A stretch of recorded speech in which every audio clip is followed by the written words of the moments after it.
Ladies and gentlemen, we want to say thank you for taking part in our Faces of STEM. Within this PowerPoint, we wanted to show you some options as to what you can have for your portion of the presentation. Bear in mind, this is not required, but we wanted to give you an overview as to some of the content that you can give to some of your middle school students that are going to be listening.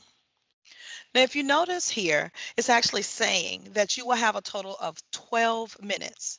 Now, when there's an organization, you have the entire hour, so fret not. Some people may talk a little bit, and people may go for an extended amount of time. But overall, we give everyone an average of about 12 minutes, which includes the presentation, the activities, and some questions and answers that come from the students in the audience.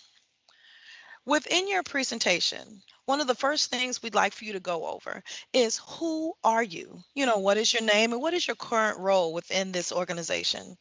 Some students may hear your role, but they have no idea as to what that means or what it entails. So please go into a little bit about what it means to have your job title. After that, we have an opportunity for the students to go into a section of maybe a picture showing you in your area or a video that has an example of you in your career. What does this individual, what do they do? How did you get there? What are some cool facts? Because some of these things the students have never heard of in their life, or when they heard about it, they still don't know what that job entails. Give them all those goods during the time that you have. Even when it goes into some of the parts about the job career, some students are like, did you start out in this career out of the blue, or what was your journey to this? Which is why we actually came up with this question here. Tell us about your journey. Tell us your story. Educational background. Did you always want to work in this area? And what was the turning point? Are there other careers that you even thought about? Because we've actually heard some people went into a specific career, but before that, they wanted to do something else, tap dancing, a photographer. It all depends because the students want to know, maybe my mindset has been here and it has shifted also.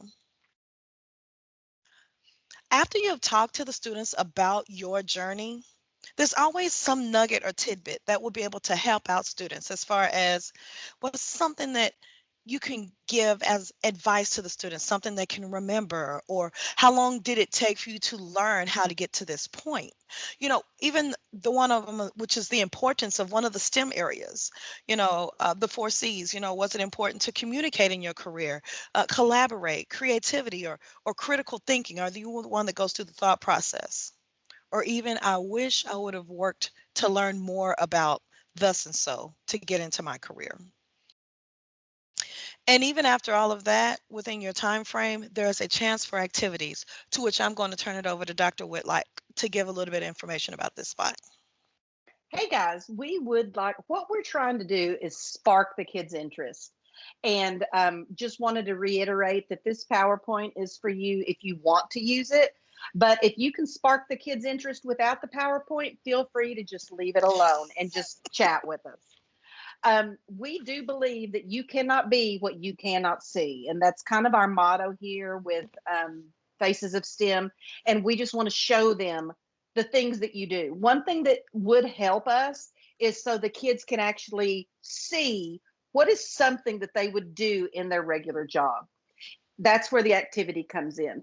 We are glad to help you come up with one, but if you already can kind of think offhand and think, what would kids, what is something kids can do to show them that they can do this career or they might like this career? Maybe it's building something small, maybe it's adding up some things or whatever it is that might spark their interest.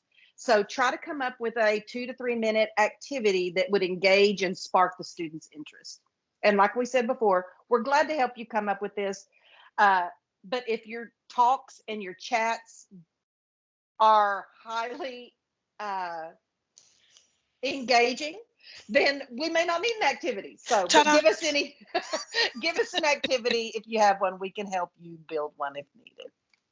Thank you, Dr. Whitlock.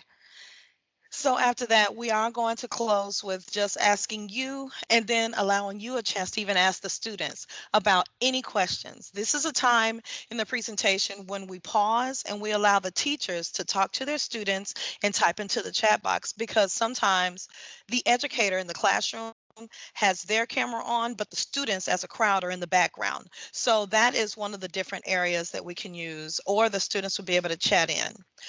So if there are any other questions also from this presentation that you have that you would like to ask us, please, by all means, hit us up and we would be glad to answer any questions that you may have. We want to thank you for your time and your attention, and please have fun, because that is what all of this is about when it comes to Faces of STEM. Thank you very much. Let the kids see your passion. That will get their interest. Thanks, guys. Yes. We appreciate it and look forward to working with you. Bye.